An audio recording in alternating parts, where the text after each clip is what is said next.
Welcome to another episode of The Summer of Me. I am so excited for today. We have my sweet, amazing friend, Emily. She's sweet and sassy, on the podcast today. And we are talking about miscarriage and just pain in general. We talk a lot about like vulnerability and pain and hardship on this podcast. And I think everybody has a pain of their own, and like we can't necessarily relate to each identical situation, but pain across the board feels similar in a lot of situations. So I met Emily through her sister, Anna, who is one of my good friends. And now Emily and I have become good friends. And Emily has an incredible story, and she's been like so generous with her heart to share it with all of you guys. And I'm just hoping that like it impacts somebody or just makes you guys feel just like everything else we share on this podcast. My goal is that you just feel a little bit less alone in the shit you're going through. Because as we like to say, we're all just walking each other home. So Emily is a Grammy award-winning songwriter. You've written songs for who? I know she hates talking about this, but we just have to like introduce who you are, because I think it's like my imposter syndrome is just like flaring. Would you like me to say the names? I have them written down. Do you? Emily's written songs for what? Tim McGraw, Keith Urban, Thomas Rhett, BTS, Halsey, and like a bajillion more people. It's been fun. She crushes it as a songwriter. And you're freshly married, I guess. Could you say freshly married still? Yeah, I would think someone married for 60 years would consider me a year and a half in to be freshly married. A year and a half in to Dylan. Yeah, to Dylan. And what else? What else do we need to know about you? Oh my gosh, like my husband and my job, and my family. I love my family. Yeah, you guys have 6 kids. My parents live here now. My whole family lives here now. Obviously, you hang out with my dad sometimes. You're like family to us. Their family is truly like the best people. So 4 sisters and then Joe. And then Joey, Yep. And I guess there's 5 sisters. 5 sisters. 5 sisters. One's a half sister. Yep. My dad had a one night stand when he was 19. What does he call her? His love child? His love child. She calls her, she's like, hi, I'm the love child, when she like introduces herself. She's sweet though. Like your family is so warm, and we just own it. The parents, I mean, angels. They're magical. Angels. Your dad is like the sweetest human. Yeah. He's like dying for grandkids. And in the meantime, he just invites your kids over to his house. Oh, he's so sweet. Anyways, and they just are, the Weisbands are an incredible family. So we are honored to have Emily on the podcast, and we'll just jump into it. Yeah, let's do it. Okay. So like I said earlier, we talk a lot about just like what people have gone through in their lives. Obviously, I've been through a divorce, which is what kind of kicked this whole thing off. Yeah. And I have 5 kids. As most of you guys know, the hottest mother of 5 children I've ever met. Yeah, take it all in, baby. No, I it's inspiring to me. I'm like, okay. So when Emily and Dylan got married, you guys quickly started trying to have kids, right? Like shortly after.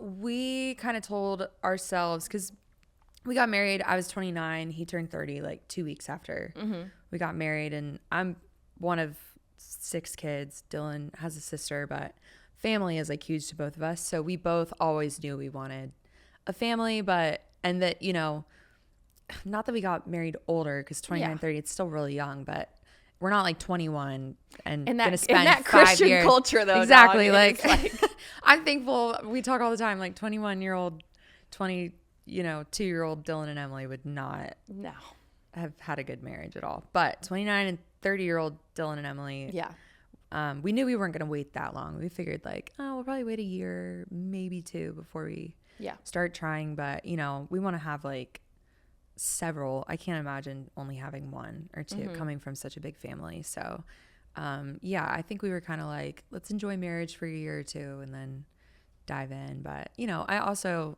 love my job, and it is my job, but it was my passion and my hobby before it was my job. And it just kind of turned into something that provided for me, which is a double-edged sword.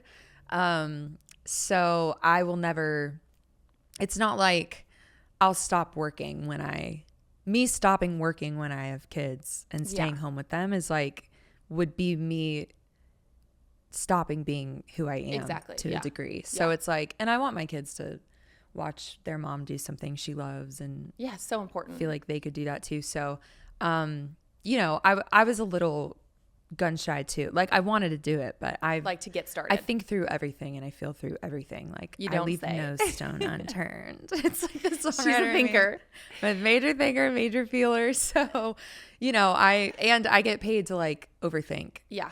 To take one little concept and blow it up into like obsess about it for 5 hours and turn it into like 3 minutes and 30 seconds of something. Yeah. And assess all options. Like it could end this way. It could end this way. Like, yeah, I'm a storyteller at heart. It's like a blessing and a curse. Yeah. It's a blessing and a curse. It's like really serves me at work. When it comes to like real life, it doesn't always serve me. Yeah. And my peace and that kind of thing. So I say all that to say, like when I'm making a decision, like when do we start having kids, I'm thinking about all of the possible outcomes. Yes. Yeah. I'm not, except miscarriage. I did not think about that. Didn't plan that one. You don't say. It's not the one I thought about. Okay. So how soon after you guys got married did you get pregnant with your first? 11 months. Okay. So we were coming up on our 1 year and we kind of talked like, we were debating. We were like, should we start trying in October? Should we start, because we got married in October. So should we start trying in October on our anniversary trip? Should we wait till like the new year and start trying then? Or maybe, and it's funny now me thinking about it because I'm like, the amount of control we think we have about, oh, we'll start trying in October. We're going to have a March baby. Yeah. Good luck. It's like, okay, have fun dreaming about that. Yeah. You might, but yeah, I think like, it's just funny now, like even hearing my sister just got married and hearing her be like, yeah, we're going to wait till blah, blah, blah. I'm like, don't, just do it. Go. Like you'll have it when you're supposed to. Yeah. You know, I think like one thing we'll probably talk a lot about today is just like the amount of control I've had to realize I don't have. And just, it's a very cliche normal thing to say, but it is the most giant horse pill. Yeah. That you have to swallow. Had to swallow. Like, I don't even think it fits in my throat. So I've had to like. Yeah. So, okay. Fast forward a little bit just for like people listening. You guys don't have kids yet. No kids yet. How many miscarriages have you had? I've had two I had one in September and then another beginning of February. So over the course of like 5 months, I had two. So I think that that's like kind of a really important part of your story is like, we're not coming here in this podcast. Like, no, it's going to be good. Like I have a baby. There's no bow to tie it up. And I think that that's like something that's really important. And something that I've had to learn is like, you can still be learning the lessons and like be in the thick of it and like talk about it and it's okay. And I think so often we're afraid to be like, oh, well, like I'll share about this once it's all worked out. Or like, you know, even with divorce, it's like, it's easy to be like, oh, everything's going to turn out great. Like I have a bigger house and I have somebody, you know, that I'm committed to spending the rest of my life with and all these things after the fact. But then it's like, well, nobody wants to talk about like the messy middle, which is kind of what you're in. So walk us through kind of your miscarriage journey from the beginning, if you would. Yeah. So I found out I was pregnant. Honestly, like we weren't trying. It was kind of a joke. The night I took a pregnancy test, he was like, oh, you're a little late on your period. You should take a test. And I'm like, I'm literally not pregnant. Like we pull and pray. We're so good at pulling and praying. And stay and spray, baby. Pull out king, you know? And so, I was like, I took one and there were two little lines on there. And when I tell you my body went into shock, like it's September 5th. I remember all the dates because they're all traumatizing. Yeah. But September 5th, I find out I'm pregnant. It's hot in September. I'm like shivering, like teeth chattering. My body went into literal shock. I was catharsis. I've never been more anxious in my entire life. And honestly, I felt that. I remember you being like, holy shit, what did I do? Yeah. I just like, and I think it goes back to me just being a thinker and a feeler. Like everything is so heavy to me and I'm always searching for meaning in literally everything. And I think, I feel every ounce of the weight of most things that happen in life to me. And so, good and bad. Yeah, good and bad. So, and I think I'm sometimes afraid of the good because of that too. Like I'm afraid of the good being ripped away from me, and the better it feels, I know the worse it'll feel if Have you heard this concept? It's Brene Brown talks about this with Oprah. I love Brene Brown. And she says, we forebode joy by dress rehearsing tragedy. And so like, we don't even let ourselves feel joy because it's like, we're too busy being like, well, where's this going to go? So we're dress rehearsing this tragedy. And that concept to me was like, holy shit, I live this way. I live my whole life that way. I don't allow myself to feel the highest of highs, like, because I know like the shoe's going to drop, or like, and I don't actually fucking know that is the reality. No. We don't know that, but we only know what's happened before. Yeah. So we just project our past onto And I heard that, and it, like, just like anything else, I feel like awareness gives you, like, it's a gift in terms of just knowing, like, oh, this is what I'm doing. Because I will catch myself still doing that to this day with random stuff. I'll be like, man, I've really come so far since our divorce or whatever. And I look at all these things I've done, and I'm like, yeah, but like the bill's going to come that I can't afford one day, or this is going to happen. And it's like, fuck, I'm actually like not even allowing myself to feel this goodness because I'm worried. Happy or present. Yeah. I do I have 400 options in my brain of how my dad will die, how my husband might die, how, you know, it's terrible. It's no way to live. It's just like, ugh. It's true though. It's reality. Sometimes I'm like, but I definitely do that. I don't allow myself to feel, and I think that served me in my work too. Like going back to that, like, you know, you hear no so much, and you will literally quit this job if you let that stop you. The joy to be so much that when a song doesn't go number one, or you get the call that a song is a single and then it's not, and you're just going to be like absolutely shattered all the time if you allow yourself to like fully feel the joy of the good things, and which means you're fully going to feel the sadness when the good thing goes wrong, and they go wrong all the time because it's just life. It's not life being like antagonistic. It's just like the reality. It's how it is. And so I think I've numbed myself to just kind of everything. I get on just autopilot, and I just that's kind of my natural mode, and I hate that, and I am aware of it, and I work on it, but it's hard and it's scaling. Okay, so you found out you're pregnant September 5th. Yep, I was so anxious, and I know why we went on the rabbit trail. It's because all I could think was my life will never be the same. Like, the me I was before this has to die now, and like to make room for the new me. That I'm always gonna about to be a mom forever. Right.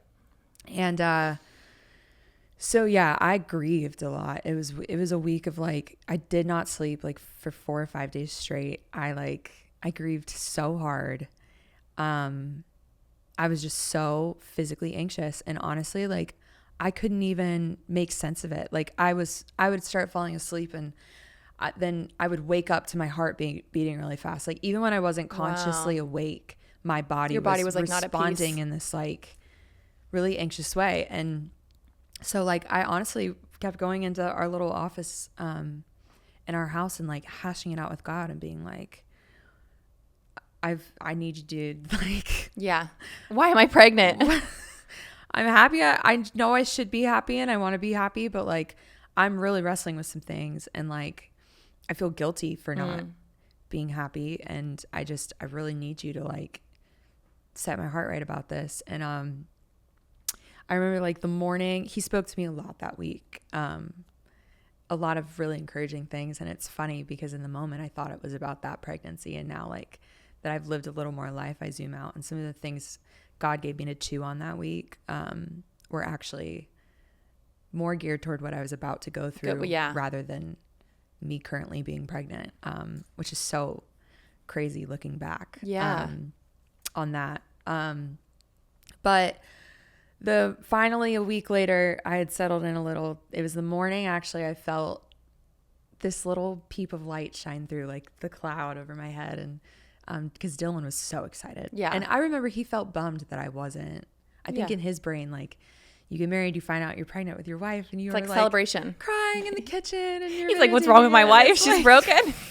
He was just like, "This isn't really how I pictured it."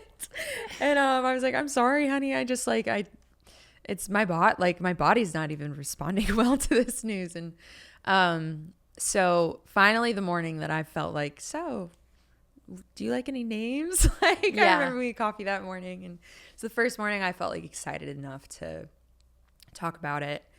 And I went to work. I remember I was writing with Nate Smith that day. I'll never forget it. Like, and every time I think of Nate, I think of Miscarriage. sad. I love Nate. He's one of my like yeah favorite people. But so I'm sorry, Nate. I hope you never hear that. But I went to the bathroom and there was blood, and I was like, my sister-in-law has had 3 miscarriages, Dylan's sister. And so I texted her and I was like, is this normal? And she's like, oh, I don't like that. And this wasn't even on your like realm of like possibility. I'm one of 6 kids. My mom had 5 kids. Never had a miscarriage. Yeah. That I know of. So you're like, oh, this is weird. Yeah. I miscarriage was never, my mom never talked about miscarriage because she never had one. So it's just like, I never grew up thinking about it as being an option, like a possibility. Like in my brain, this sounds bad, but it was just like something that happened to like other people. Yeah. Like it wasn't going to happen to me. Isn't that every tragedy? You're like, that just happens to other people. Until it happens to you. And then you're like, oh, I'm other people. And also like I was never on birth control. Mm-hmm. I mean, I probably took one too many Plan B pills in my 20s and I got chlamydia once, but here's the sex history, everybody. Yeah. But you know, like I was never on birth control or anything. I was like, no, like I should be fine. Like, I haven't done anything that crazy. And, my sister-in-law was just like, I don't like it. And, I just went home and it just didn't stop. Like it started feeling like a period. And, so that one they called a chemical pregnancy because there was never like a baby to look at. It was, pregnancy by every definition, and it was probably just still doesn't hurt any less though. In there. Well, that's what freaked me out was how much it hurt. I was like, I was in shock while it was happening. So much pain. Like it's so painful to miscarry, physically. Yeah. Dylan was just like, I don't know. It's like, it was so weird. It was like the most intense pain I've ever felt. And then it just like, sorry, this is like graphic, but I looked in the toilet and thought, that ain't a normal period. Like, it all came out all at once. It was crazy. And I just was like in shock. And about 30 minutes after it happened, I just like wept. And I was so devastated.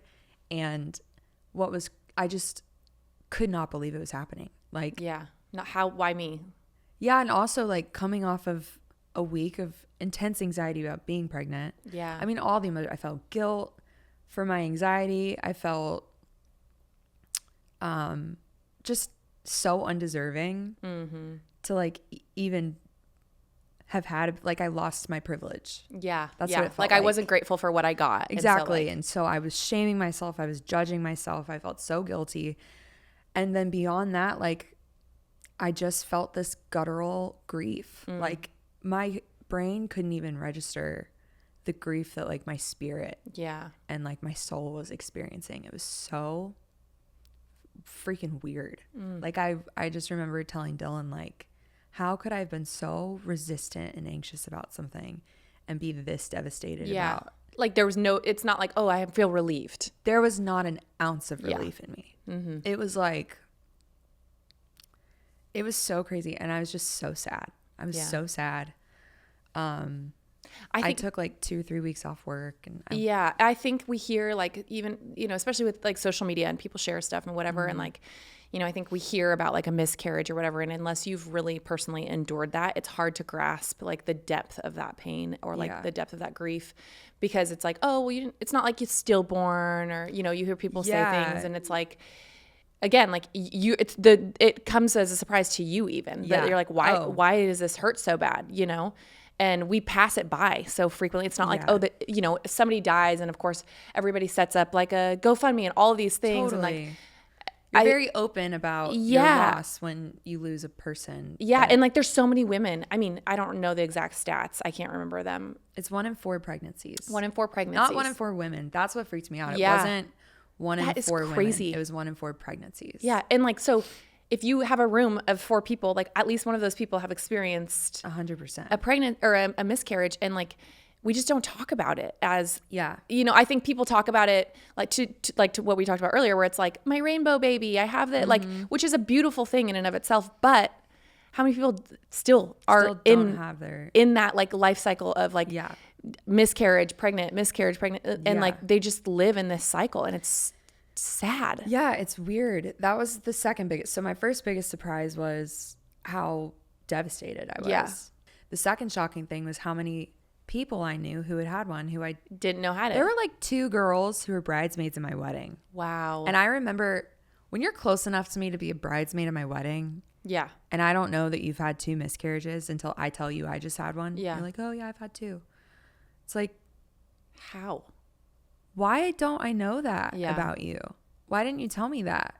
And it was just like, wait. And so then like, I'm an open book is just like kind of who I am. And I have no qualms like sharing. Yeah. She just told you guys she had chlamydia at one point in her life. Chlamydia once. It's a good one to get. You just take a pill, you're fine. So you are though, like I recommend that one, but if you're gonna get one, but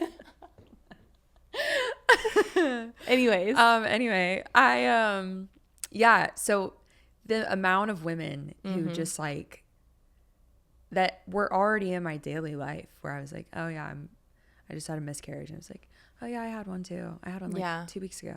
I'm like, what? And you're just at work right now, just chilling. Yeah. Like how did you get here? How? And a horror story. Like, it was just like mind blowing to me. I was like, wait a minute. Yeah. You had one and you had one and you've had 4 and you've had 3. And it's just like, they're just coming out of the woodwork. All these women in my life who I know pretty deeply. Yeah. And like pretty well. And I didn't know that about them. Did that make you feel like more alone, like, or less? Did that make you feel less alone, or did it make you feel like, holy shit, have I been living in the dark? It made me feel both, for sure. Yeah. It made me feel like I definitely feel less alone. Really, it made me feel sad that they don't feel like they can share it. That's, I think, more than I've been living in the dark. It's like, I feel sad that you felt like you had to live in the dark and not be able to talk to somebody be about able this. to talk about this. Like, it's one of the most common things that happens to women. Like, and it's tragic. Like, it's not. Yeah, it's not like, oh, you just get over it the next day. Yeah, no, it sticks with you like kind of forever, you know? And so it's like, yeah, I think it made me really sad, and it kind of made me go like, well, I always want to be a safe place for a woman to be able to share that. And like, for me to be a safe place, I need to share, and that comes really naturally to me. So it's no skin off my back. Yeah. To share. You wrote a song, I think this was after your second miscarriage, maybe. Yeah, my second one. Champagne and Sushi. And it talks about like the premise of the song is basically like the silver linings, I guess, are that like I can have champagne and sushi. Yeah. And the song is it blew up kind of. Yeah, I mean, you know, it's not like 10 million thousand people, but it you know, I think I get really caught up in numbers when it comes to music, just because it's your job. It's my job. And this was the first piece of music maybe that I've ever been a part of where the numbers, even if it was like 40,000, which is not a lot if you're talking about like Billie Eilish. 40,000 is a horrible number to Billie Eilish. Right. But me, just a little songwriter who put this song out about miscarriage, like 40,000 to me was like, oh, that's 40,000 women who like heard this. Yes. It was the first time the number was meaningful in the sense of like a number of people, like a number of humans. And since then you put another song out about miscarriage. I haven't put it out. I don't know if I will put it out. I don't know. I haven't decided. What's like the main lyric of that song? I can't remember. It's called Better Hands. It's just kind of a more evolved Champagne and Sushi. I wrote it like probably 4 days after my second miscarriage, which was way worse than my first one. We'll get there. Better Hands I wrote probably a month or 2 later, and it's just about how like Jesus is probably a way better dad than I ever would have been a mom. And I just woke up with it in my head, like the chorus in my head, and that doesn't ever happen to me. I like you work hard for those things. Yeah, I wish every day came that easy. And I just woke up with this chorus kind of bouncing around my head. It's beautiful though. Thank you. But it's just, you know, you're in better hands. Like you'll never have to go to therapy in heaven for something stupid I said. Like, you know, Jesus doesn't mess up. I mess up all the time. Like, he has a really nice house. It's way nicer than my little house in West Nashville. And so it just was I don't know. There's always something like healing and hurting about writing stuff. But so do you feel like after your second miscarriage, how was it? Obviously it was like scary to try again. You guys waited a while. Yeah, I think I had so many people tell me, so many people have one and then have a healthy pregnancy the next time. So I think I had so many friends tell me that that's what happened for them. And I had so many, I mean, another thing the experience made me go is like, oh my, like I remember the day I miscarried, I have a friend who lives down the street from me. And I said, I miscarried.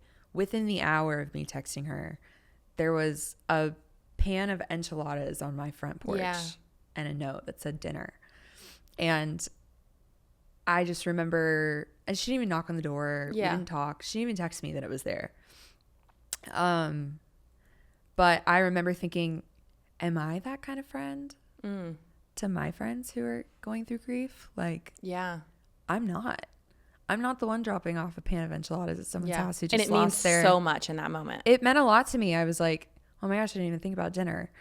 And I don't know what I need right now, you know? And so it was just like such a simple thing that it just made me want to be a better friend. Person, like I say that to say like I had people come out of the woodwork pouring love and prayer and like support. Yeah. Tell us about the Sheryl Crow pillow. I love this story. Oh my gosh. Yeah. This is such Sheryl a good Crow. story. Well, she gave me this, this ball. You guys were working together at the time. We were working together.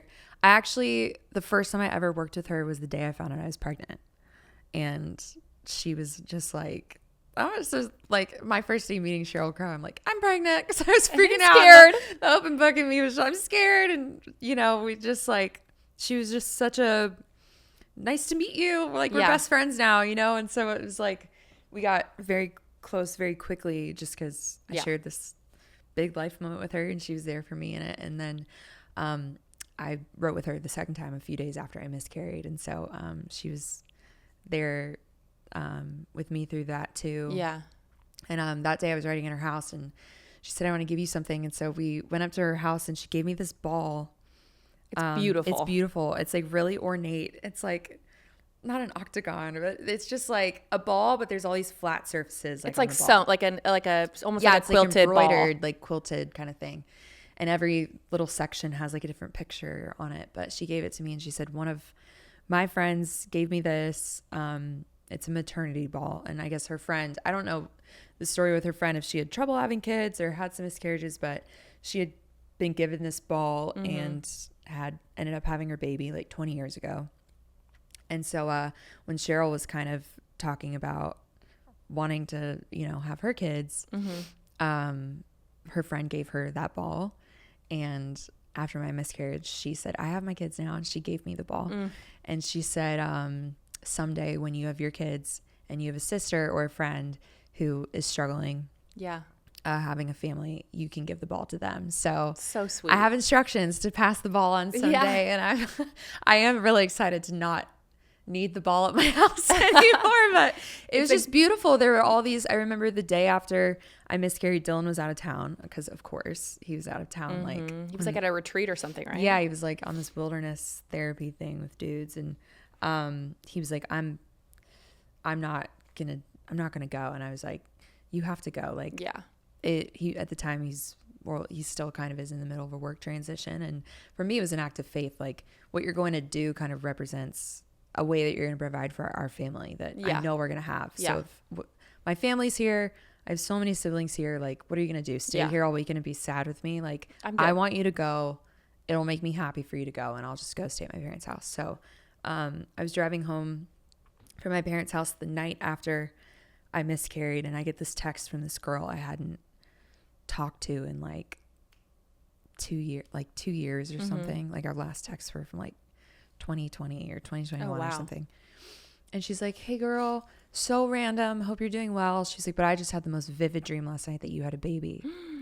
And I was like, that's crazy because I lost a baby last night. Crazy because I don't have a baby. I don't have a baby. In fact, last night when you had a dream I was having a baby, I was losing a baby. And she said, this just has to be Jesus reassuring you that she said, I got such a clear picture. You and Dylan were in the hospital. You're holding a baby and you just looked so in love. And so, God was really kind to me as far as like giving me these things to hold on to. And he knew I'd need something like that to go back to, like a promise. Like it's like a promise. I felt like he made me through that picture, through that random it's always like, it's so funny random how God does things in ways that he knows you'll connect with. Like, it's so going to mean something to you. Yeah, exactly. And so just getting that text from a person who is not in my everyday was just like, I needed that. I still hold on to it now when I get worried that it's not going to work out and that kind of thing. Yeah. But, so anyway, after that whole experience, Dylan and I both were like, we're probably way more ready for this than we realized. We're never going to be ready. Yeah. We don't have as much control over this as we thought. So let's go for it. So the next month we drove myself freaking crazy taking tests. Like it's no one prepares you for the roller coaster of when you're trying to have a baby and you're not pregnant that month. Yeah. It's like, shit. Damn. It's like single-handedly like supporting the pregnancy test industry. I've cried every time I've taken a pregnancy test and it's negative. Even if I didn't try one month and I took a test and it was negative, I still like, I'm still hoping for a surprise. And so anyway, didn't go well. The next month, we tried again and my body was just weird. Like after I've always been never been on birth control or anything. I've always started, my period has always been super regular. And so I missed my period in December and I'm like, am I pregnant? I'm taking tests. They're all negative. I'm like, I'm a week late on my period. All these tests are negative. And it was just heartbreaking. Such a mind fuck in and of itself because you're just like, because I'm like, how is this possible? I just felt so confused. Yeah. And I already didn't really know what was going to happen. You're just in the thick of the unknown. So you're like, well, what's going on? Yeah. Do I get no, like, I need a solid answer about this kind of thing. And so I just finally was like, fuck it. I'm not looking anymore. Like, I'm having a good Christmas. I'm not going to spend my Christmas. Which is easier said than done though, because I feel like, I didn't struggle with miscarriage and I still was obsessive about like pregnancy tests. Way easier said than done. Yeah. But Dylan held me to it. My husband, what he says, he means what he says. Yeah. And he says what he means. And he'll boop you if he needs to. He'll definitely hold me accountable to meaning what I say. So he, and Anna too, they both were like, you're not, no test. And so around Christmas, I started feeling like shit. And I was like, okay, still haven't started my period. I feel things. So, and I told myself if I still haven't got my period by New Year's, I'll take a test. So New Year's rolls around.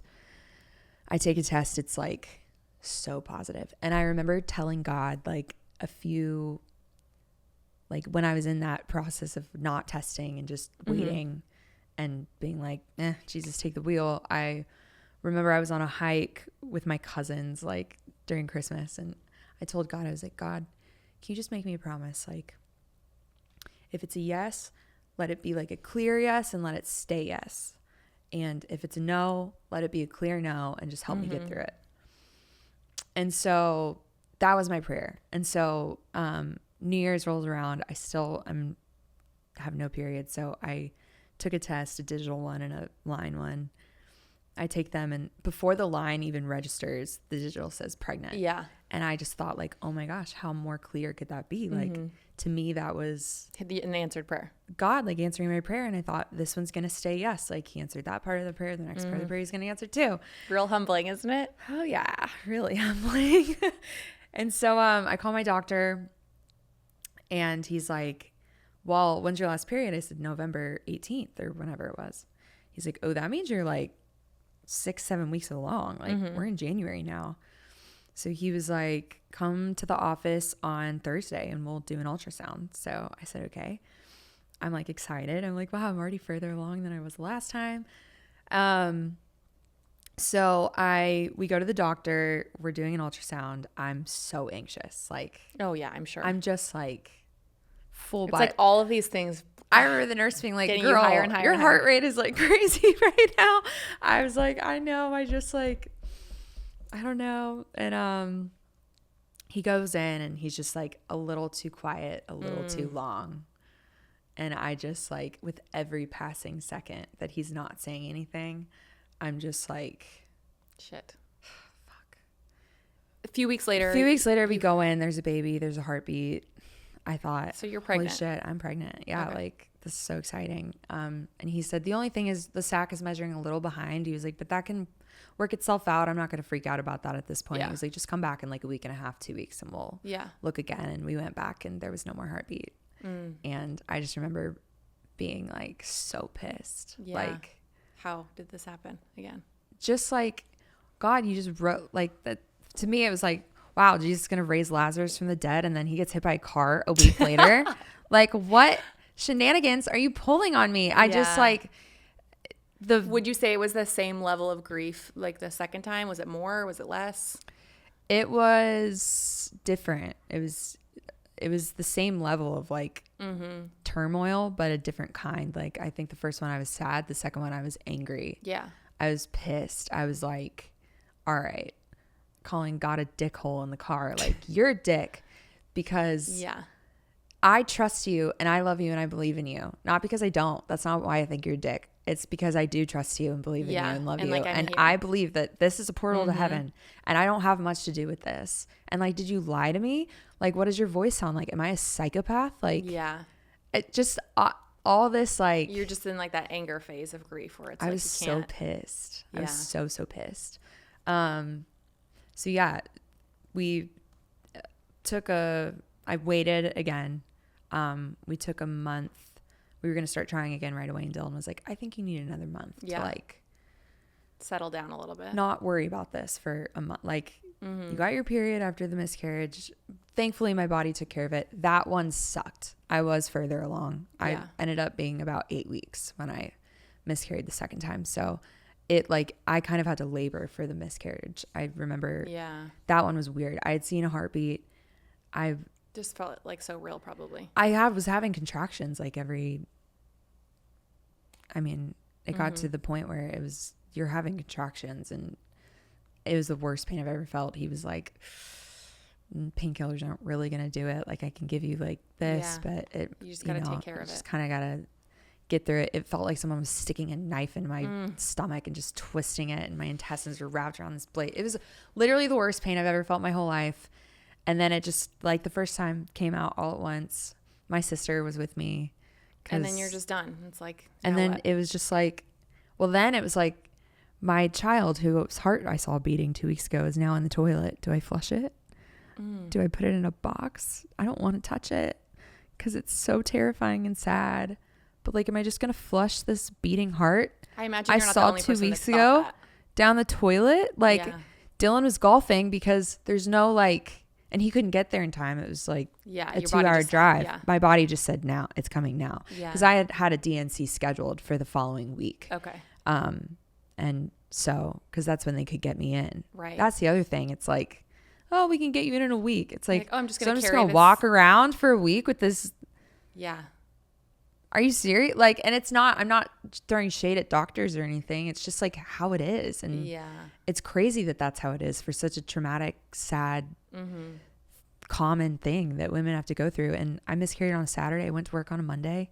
And I know that there are women who miscarry on a Tuesday night. Go to work on a Wednesday. I saw a video the other day of Halsey who miscarried on stage. Yeah. She started miscarrying, put a diaper on and went on stage and did a show as she's actively miscarrying.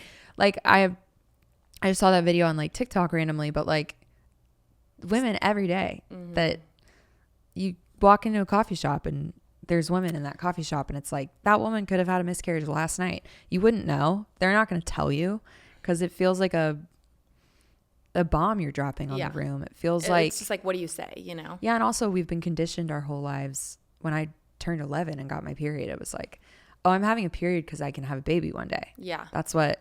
Right. So when it's that's broken, why I'm it having doesn't work. This. You're like, so when it doesn't work the way you thought it should or would, or the way the world's like conditioned you to know it, like that's what it's for. Yeah. You think, am I broken? Is there there's just so much shame attached to it and blame attached to it. Yeah. And it's like, so where do you feel like, just kind of to wrap it up, where are you now in terms of like, would you say like your biggest takeaway, or like somebody in your, like, obviously there's a lot of people in this very similar situation where it's like, you don't have the baby, you don't have the rainbow at the end of the story, you don't have the bow to tie it all up. Obviously you haven't given up, you know, and most people don't, like they keep going. You hear women have had like 8-10 miscarriages, and it's like, how do you keep going? What would you say to kind of like tie a bow on it, so to speak? Yeah. I think, you know, through it all, like God really has remained like kind to me. And I just think there's this,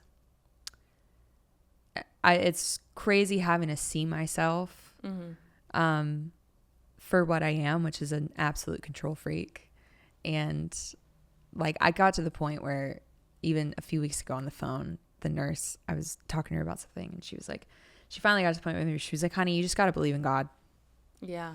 And the nurse on the phone was finally just said that to me, and she said, I've lost 4. And I was like, you have? She's like, yeah. I was like, do you have kids now? She's like, I have 3 now. She was like, you have to believe in God and try to relax. Yeah. And so I think I'm going to look back on this time, and I think I think this is probably parenthood. I'm probably already experiencing parenthood before I even have physical children in the world, of like, you don't have any control over them. And it's terrifying. Yeah. And it's like just the ultimate, I have no other choice but to let go and make friends with the worst case scenario. And I think just release this grip I have on my life and what I think it's supposed to look like. And it is so uncomfortable. Yeah. So yeah, I think to me, it's been the ultimate just lesson in letting go. I mean, I feel like a iron in a fire right now. Like it hurts and it burns, but I feel myself changing and slowly but surely like releasing this grip that I have on life, and just not taking it so seriously, and just trying to like not be the victim of the things that happen to me. Like, you know, these things have happened to me, but like I get to choose to still have peace. I think too, like, you know, in the times where I felt grief and like hardship, the more times you endure that, like it doesn't make it easier at any point. It does give you a sense of like, resilience within yourself as well. You're like, this is not going to kill me. I can do this. Like, I have a result. I even told Dylan, I was like, what if it happens again? He's like, you know how to do it. We know how to do it. And I'm don't want to do it, but you know how. Don't want to do it, but you can, and you know how to. And God promised it. Like, we're gonna have babies. He's like, it's not a matter of if, it's when. And you know, I'm just like, I have no choice but to let go. And learning to do that is really hard and really messy, and is a whole nother podcast of how to do that. But I think that, and then also just like I want to do my part in normalizing it. Like, I don't want to go on every street corner and be like, miscarriage happens all the time, everybody wake up, blah, blah, blah. But I do want to, like, just in my small community of people, like, make it a normal thing to talk about. It's not a bomb on the room. I think you've done that, like, with, I mean, and all I can do is do that within like my community and let that ripple effect kind of happen, and just like do my small part, and by just, you know, normalizing it for me and making other women feel like it could be normalized for them. And just removing the shame and bringing it into the light a little more, because I was shocked at how common it was. So thank you so much for sharing your story. Thanks for having me. It'll help a lot of people, and we'll see you guys next time. Thanks for listening to The Summer of Me. You can listen to episodes on Spotify, Apple, or wherever you listen to podcasts, or you can watch on YouTube. Come hang out and follow my chaos on Instagram at Kendra for now. See you next time.